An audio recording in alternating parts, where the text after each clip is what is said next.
Hi guys, welcome back with me again in this channel. On today's video, I'm gonna show you how you can create this rippling fall-in transitions to your edits on CapCut. So here is a transition idea for your edits. So you just need to add your clips and then just click on the transition box in between the clip. Find the distortion category. And then in here, select the replaying transitions and set the time to 0.5 seconds.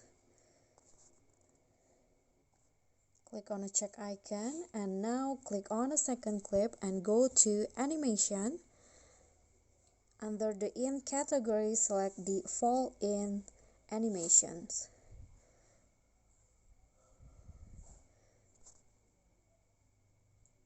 Okay, set it all the way like this. Click on the check icon and here is the final result.